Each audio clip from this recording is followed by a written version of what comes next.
신앙의 성도 여러분, 안녕하십니까? 서정교회 최영석 목사입니다. 오늘 여러분과 함께 은혜를 나누고 싶은 말씀은 구약성경 창세기 5장 1절로 5절 말씀입니다. 제가 본문을 봉독해 드리겠습니다. 아담 자손의 계보가 이러하니라. 하나님이 사람을 창조하실 때에 하나님의 형상대로 지으시되 남자와 여자를 창조하셨고, 그들이 창조되던 날에 하나님이 그들에게 복을 주시고 그들의 이름을 사람이라 일컬으셨더라. 아담이 130세에 자기 모양 곧 자기 형상과 같은 아들을 낳아 이름을 셋이라 하였고, 아담이 셋을 낳은 후 800년을 지내며 자녀를 낳았으며 그가 930세를 향수하고 죽었더라. 오늘 말씀 제목은 아담 자손의 계보라는 제목으로 말씀을 증거하도록 하겠습니다. 오늘 본문에는 아담 자손의 계보, 즉 아담 자손의 족보가 기록되어 있는데, 특별히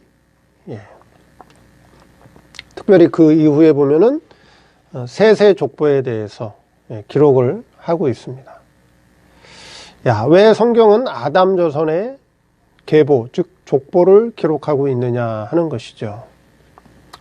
그것은 아담을 통해서 다양한 신앙이 흘러왔기 때문에 그렇다 하는 것입니다. 아담을 통해서 가인, 장자인 가인의 신앙이 흘러나왔고, 두 번째 아들 아벨을 통해서 순교적 신앙이 흘러나왔고, 그다음에 셋째 아들 셋을 통해서 순생의 신앙이 흘러왔기 때문에 성경은 아담 자손의 계보, 즉 족보를 통해서 어떠한 신앙이 흘러왔는가를 우리에게 밝혀주고 있다라고 하는 것이죠.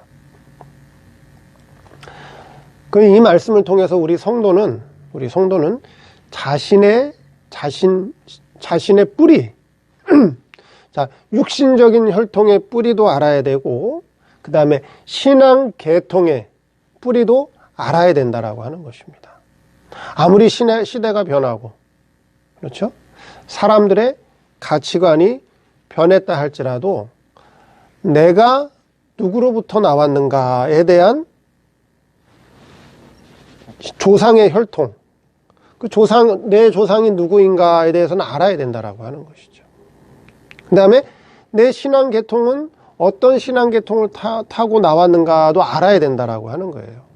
왜냐하면 나라고 하는 내 존재가 이 세상에 그냥 우연히 온 것이 아니라, 하늘에서 뚝 떨어진 것이 아니라, 육신적으로는 조상의 혈통을 따라서 나왔고, 신앙적으로는 신앙 계통을 따라서 나왔기 때문에 나라고 하는 그렇죠? 내 존재, 이 존재의 근거가 되는 족보, 육신 혈통의 족보도 알아야 되고, 신앙 계통의 그 계통도 알아야 된다라고 하는 것입니다. 그게 굉장히 중요한 문제라고 하는 것이에요.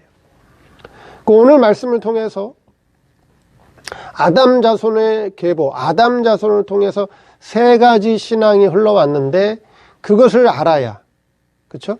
그것을 알아야 내 신앙은 어떤 신앙의 계통, 어떤 신앙 계통을 타고 나왔는가를 알게 된다라고 하는 것이죠. 그럼 그 신앙 계통을 알게 되면 뭘 알게 될까요? 내 신앙의 결과가 어떠하겠구나라고 하는 것도 알게 된다라고 하는 것입니다. 그래서 족보, 이 계보를 아는 것이 굉장히 중요하다 하는 것입니다. 오늘은 이 아담 자손의 계보, 아담 자손의 족보를 통해서 어떤 신앙이 흘러왔는가를 한번 살펴보도록 하겠습니다. 첫째, 장자 가인의 신앙입니다.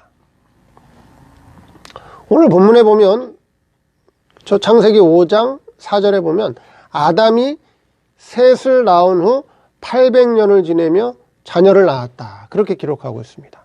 그러니까 아담은 장자 가인, 그 다음에 차자 아벨, 그 다음에 셋째 아들 셋만 낳은 것이 아니라, 셋을 낳은 후에도 어떻게 했어요? 셋을 낳은 후에도 800년을 지내면서 수없이 많은 자녀들을 낳았어요. 그럼 800년 동안 자녀를 낳았으니 얼마나 많은 자녀를 낳았겠습니까? 그렇죠. 그 수많은 자녀를 낳았지만 그 많은 자녀들의 이름은 기록하지 않았어요. 왜요? 아담이 많은 자녀를 낳았다라고 하는 것이 중요한 것이 아니기 때문에 그래요.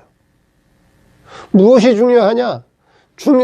우리 성도 계시, 성도의 구원 계시에 필요한 아들들의 이름만 기록되어 놨어요. 그게 바로 가인과 아벨과 셋이라고 하는 것입니다. 그럼 장자 가인은 어떤 신앙이냐라고 하는 것이죠. 장자 가인의 신앙은 어떤 신앙이냐라고 하는 것입니다. 오늘날 신학에서는, 오늘날 교회에서는 가인을 대개 불택자로 봅니다. 하나님께 택함 받지 못한 불택자로 봐요. 그럼 과연 성경적으로 볼 때 가인이 불택자이냐 하는 것입니다. 성경적으로 보면 가인이 택자인가 불택자인가 하는 것입니다. 근데 성경을 자세히 읽어보면 가인은 불택자가 아니라고 하는 것이에요. 가인은 하나님의 택한 자녀라고 하는 것이죠. 왜 그렇죠? 아담과 하와가 동침할 때, 그렇죠? 아담과 하와가 동침할 때 하와라고 하는 이름의 뜻이 뭐예요? 산자의 어미예요. 산자의 어미. 그러면 산자의 어미라고 하는 의미는 어떤 의미죠? 육신이 살았다라고 하는 그런 의미는 아니잖아요. 산자의 어미라고 하는 것은. 산자의 어미라고 하는 것은 하와는 이미 중생된 사람이라고 하는 거예요. 중생됐다. 그렇죠. 하와의 영은 살아났다. 중생된 자라고 하는 의미라고 하는 거예요. 그래서 하와는 산자의 어미다. 그리고 가인을 낳고서 뭐라 그랬어요? 하와가 여호와로 말미암아 등남했다. 가인을 낳고 하와가 하는 말이 여호와로 말미암아 등남했다 그랬어요. 여호와의 뜻이 뭐예요? 구세주라고 하는 뜻이에요. 구세주. 그러면 구세주를 통해서 등남한 아들이 택자예요, 불택자예요? 택자죠, 택자. 그렇죠? 산자의 어미를 통해서 잉태가 됐고 구세주를 통해서 등남했으니 그 아이가 가인이 택자예요, 불택자예요? 택자예요. 하나님의 택한 자녀예요. 그런데 이 세상에서 살아간 생애는 어떤 생애를 살아갔어요? 신앙인의 생활을 살아갔나요? 불신앙의 생활을 살아갔나요? 비록 택자이지만 불신앙의 생활을 했다라고 하는 거예요. 불택자가 아니라. 그럼 가인이라고 하는 사람의 신앙은 어떤 신앙이죠? 가인은 아담의 장자예요. 장자. 큰아들이에요. 장자로서의 자부심이 있다라고 하는 거예요. 나는 장자다. 이 가문의 혈통을 이을 자다라고 하는 자부심이 있다라고 하는 거예요. 그래서 가인은 열심으로 하나님을 섬겼어요. 열심으로. 자기가 할 수 있는, 자기가 수고하고, 자기가 노력하고, 자기가 힘쓸 수 있는 그 범위 내에서 열심으로 하나님을 섬긴 사람이 바로 누구냐? 그게 가인이에요. 가인입니다. 그래서 가인은 육신적으로는 하나님의 법을 잘 지키고 도덕적으로는 마음을 바르게 써서 인간이 할 수 있는 최선의 노력과 수고를 다해서 누구를 섬겼느냐? 하나님을 섬겼어요. 그래서 가인은 법과 도덕의 대표예요. 법과 도덕의 대표적인 신앙의 사람이 누구냐? 바로 가인이라고 하는 거예요. 왜요? 장자로서 자기가 할 수 있는, 그렇죠? 자기가 힘쓰고 애쓰고 수고할 수 있는 범위 내에서 최대한으로 하나님을 섬긴 자이기 때문에 그렇다라고 하는 거예요. 자, 그런데 우리 인간의 이성과 육체는 지금 어디에 있죠? 성도의 이성과 육체는 죄와 사망 아래 있어요. 죄와 사망 아래 있어요. 그래서 죄와 사망 아래에 있는 이성과 육체를 가지고 아무리 몸과 마음을 다해서 하나님을 열심히 섬겨도 인간의 이성과 육체 속에는 부패성이 배어 있기 때문에 하나님을 바르게 섬기는 데에는 한계가 있어요. 한계. 우리 인간의 이성과 육체는 죄와 사망 아래에 있기 때문에 그 사망 아래에 있는 이성과 육체 속에는 부패성이 있다라고 하는 거예요. 그래서 아무리 자기가 열심으로 최선을 다해서 법과 도덕에 맞춰서 최선을 다해서 하나님을 섬겨도 결과는 뭐예요?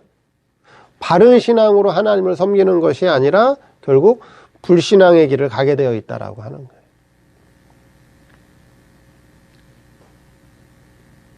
하나님께서 은혜로 붙들어주면, 그렇죠? 하나님께서 은혜로 붙들어줬다면, 하나님께서 말씀의 깨우침을 통해서 가인에게 은혜로 붙들어줬다면 그도 신앙의 길을 갔겠죠. 신앙인의 길을 걸어갔겠죠. 그런데 아담은 그것이 아니라 자기의 수고와 노력으로, 자기의 열심으로 하나님을 섬긴 사람이라고 하는 거예요. 그 신앙이 어떤 신앙이에요? 바로 그것이 법과 도덕의 신앙이라고 하는 거예요. 특별히 가인은 법적인 신앙이 강한 사람이었어요. 법적인 신앙이 강한 사람이었다라고 하는 거예요. 그래서 법이 강한 사람은 자기를 어떻게 보느냐? 법이 강한 신앙의 사람은 자기를 의롭게 봐요. 자기가 아무리 잘못한 게 많아도, 허물이 많아도, 실수가 많아도 그것은 보지 못해요. 그리고 자기가 하나님의 법 한두 개 잘 지킨 거, 그거 가지고 자기를 의롭게 봐요. 그게 법적인 신앙의 사람의 특징이에요. 그래서 예수님 당시에 어떤 사람을 들 수 있을까요? 예수님 당시에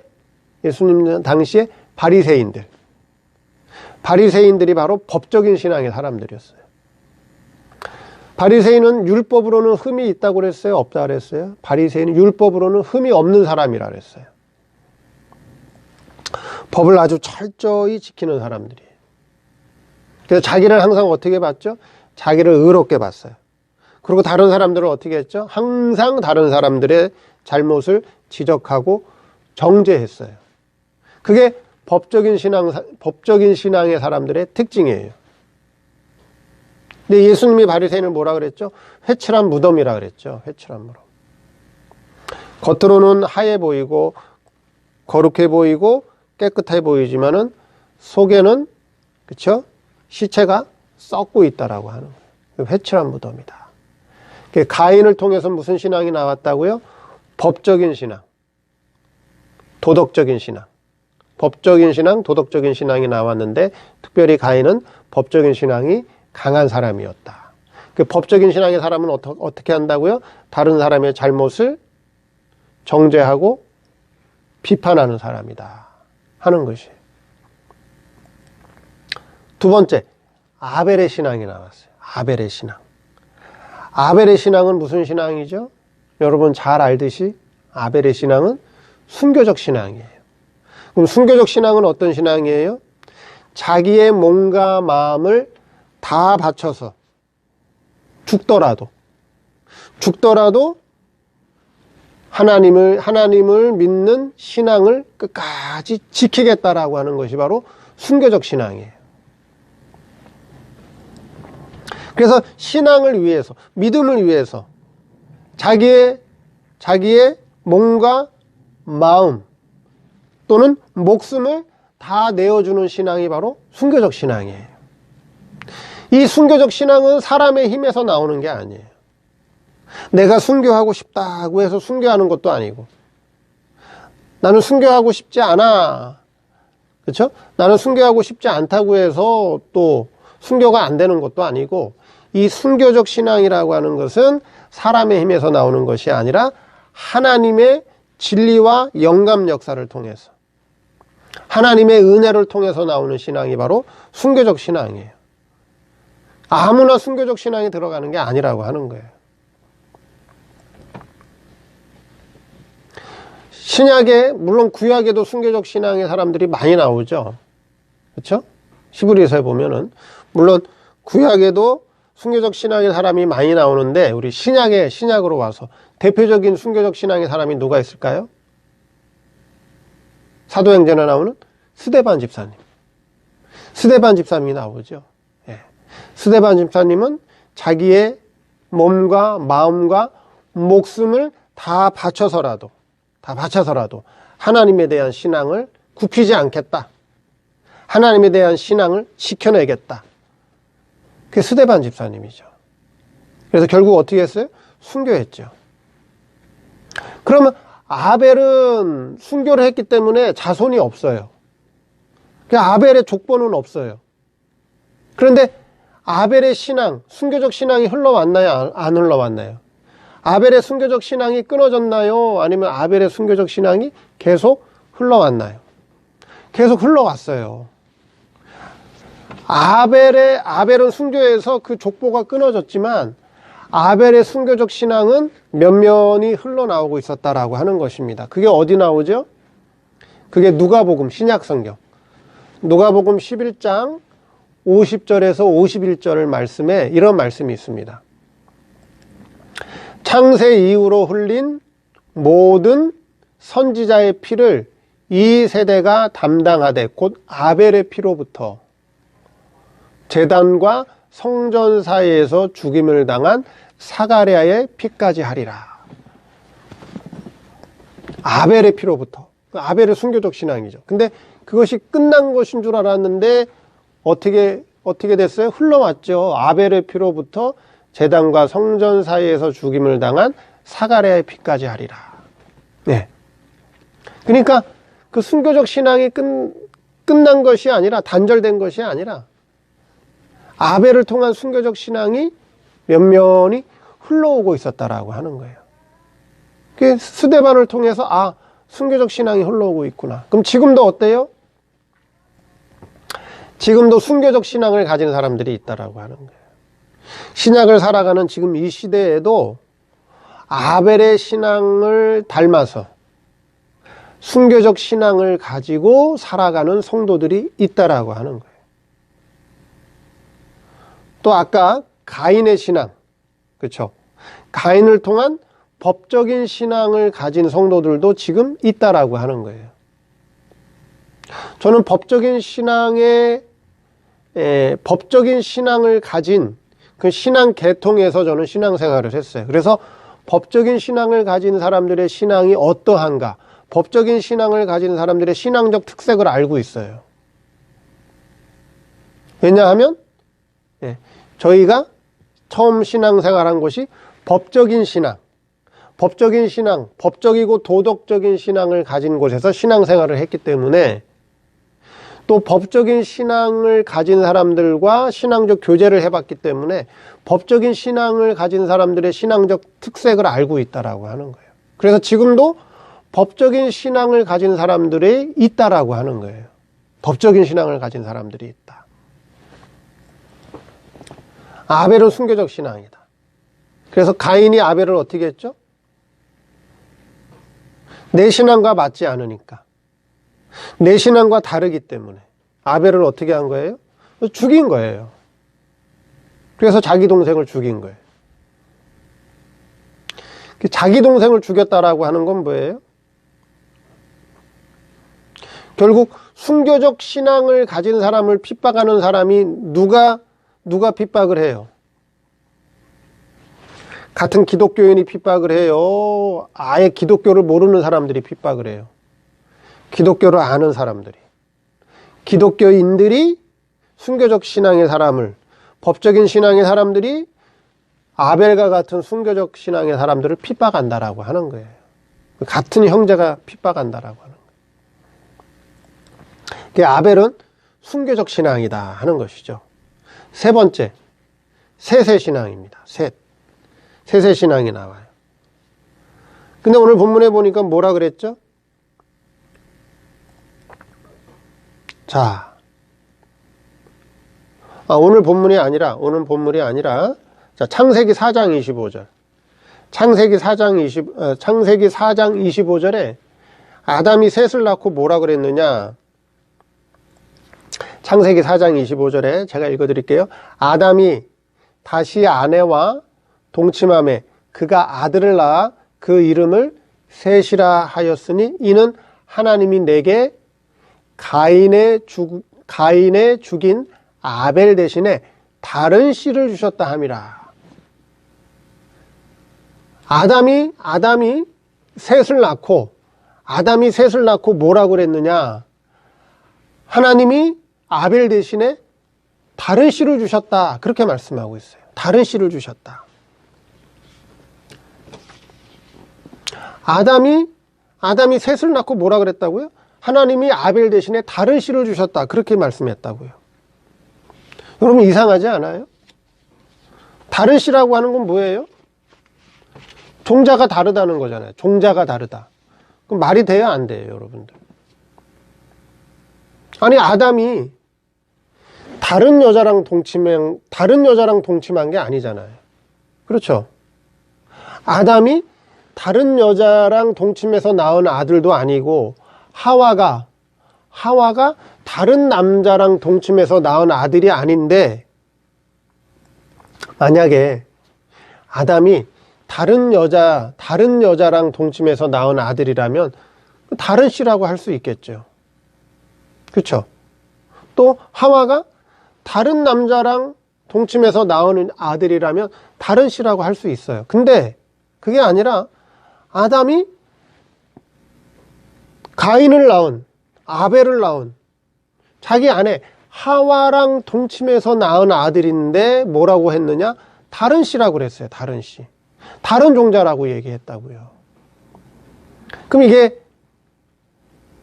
그게 우리가 일반적인 상식에서 이게 맞는 표현이냐 하는 거죠. 그렇죠? 우리 일반적인 상식, 일반적인 기존 지식을 통해서 본다면 이거는 바른 표현이 아니에요. 그럼 왜 다른 씨라고 했느냐 하는 거죠. 다른 씨. 그렇죠? 여기서 다른 씨라고 하는 것은 다른 신앙이 나왔다는 거예요. 다른 신앙. 셋을 통해서는 아벨과 다른 씨, 다른 종자, 아벨과 다른 신앙이 나왔다라고 하는 것을 표현한 거라고 하는 거예요. 다른 신앙이 나왔다. 그 셋은 아벨과 다른 신앙인데 어떤 신앙이냐 하는 거죠. 그렇죠? 그 셋의 신앙은 무슨 신앙이죠?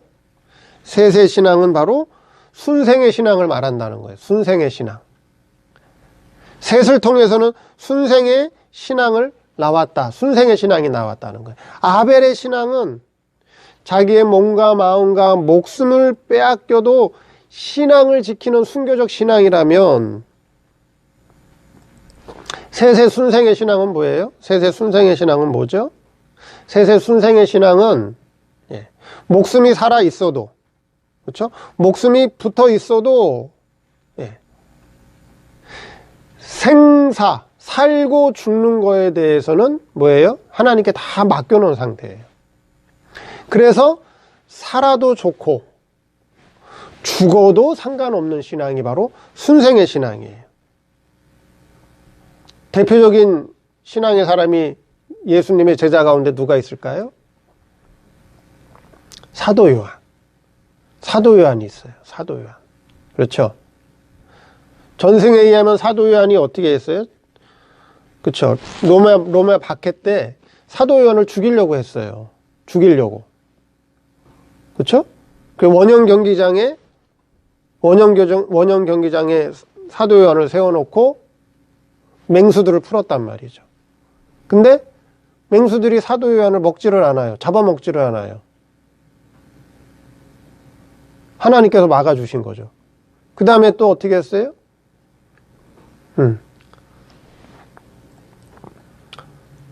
나무에 세워놓고 불을 질렀는데 타지가 않아. 사람이 타지가 않아요. 그래서 결국 어떻게 했어요? 그래서 유배를 보낸 거예요. 유배를 보냈다고요. 그래서 사도 요한은 그냥 복음을 증거하다가 그냥 하나님의 부름을 받고 죽었죠. 그러니까 사도 요한은 죽어도 상관없고 살아도 상관없고 죽고 사는 거에 매여 있지 않다라고 하는 거예요. 그게 순생의 신앙이에요. 순생의 신앙. 그게 바로 순생의 신앙이라고 하는 거예요. 그럼 이런 순생의 신앙이 성경에 어디나 기록되어 있을까요? 순생의 신앙이 기록되어 있어요. 신약 성경 데살로니가 전서 4장 16절 17절에 이런 말씀이 있습니다. 주께서 호령과 천사장의 소리와 하나님의 나팔로 친히 하늘로조차 강림하시리니 그리스도 안에서 죽은 자들이 먼저 일어나고. 이들이 누구예요? 그리스도 안에서 죽은 자들이 먼저 일어나고. 이들이 누구죠? 순교자들이에요. 순교적 신앙을 가지고 그리스도 안에서 죽은 자들이 먼저 일어난다. 그 다음에요. 그 후에 우리 살아남은 자도 저희와 함께 구름 속으로 끌어올려 공중에서 주를 영접하게 하시리니. 그 후에 우리 살아남은 자가 있어요. 그 후에 우리 살아남은 자들이 누구예요? 그게 바로 순생자들이에요. 그럼 데살로니가전서 4장 16절 17절 말씀은 예수님의 공중재림을 말씀하고 있어요. 첫째 부활에 참여할 자들, 예수님의 공중재림, 첫째 부활에 참여할 자들에 대한 것을 묘사한 것이 데살로니가전서 4장 16절 17절 말씀이에요. 예수님이 공중재림하실 때 그 첫째 부활에 들어가는 자들이 누구냐? 순교자들, 그리스도 안에서 죽은 자들이 먼저 일어나고 순교자들이고요. 그 후에 우리 살아남은 자들이 바로 누구예요? 순생자들이에요. 세세신앙을 통해서 누가 나왔느냐? 순생자들이 나왔다라고 하는 거예요. 이 순생자들은 법적인 신앙을 가진 사람들과 싸우지 않아요. 가인과 같은 법적인 신앙의 사람들과 싸우지 않는단 말이에요. 대립하지 않아요. 마찰하지 않는다고요. 왜요? 왜 그럴까요? 순생자들은 법적인 신앙의 사람들의 신앙 상태를 알기 때문에, 그들이 신앙이 어떠한 신앙인가를 알기 때문에 싸울 필요가 없어요. 그래서 그들의 신앙을 덮어주기도 하고, 그렇죠? 이해하기도 하고, 때로는 못 본 척 해주기도 하고. 그렇기 때문에 법적인 사람들과 싸우지 않는다는, 그게 바로 순생의 신앙이에요. 그게 바로 아벨과 다른 신앙, 아벨과 같은 순교적 신앙과 다른 순생의 신앙이 나왔다라고 하는 거예요. 근데 예수님은 어떤 족보를 타고 나왔죠? 세세 족보. 세세 족보를 통해서 나온 것이 바로 예수님이에요. 자, 오늘은 아담 자손의 계보를 통해서 세 가지 신앙이 흘러나오는데 여러분은 어떤 신앙에 속해 있나요? 오늘 말씀을 통해서 내 신앙이 어떤 신앙의 계통을 따라서 나왔는가, 자기 신앙을 살펴볼 수 있어야 돼요. 그러면 내 신앙의 결과가 장차 어떠할 것이다 라고 하는 것을 알 수 있습니다. 오늘 말씀을 통해서 아담을 통해서 세 가지 신앙 계통이 흘러왔다. 나는 어떤 신앙에 속해 있는가를 바르게 잘 깨닫는 그런 시간이 되기를 바랍니다.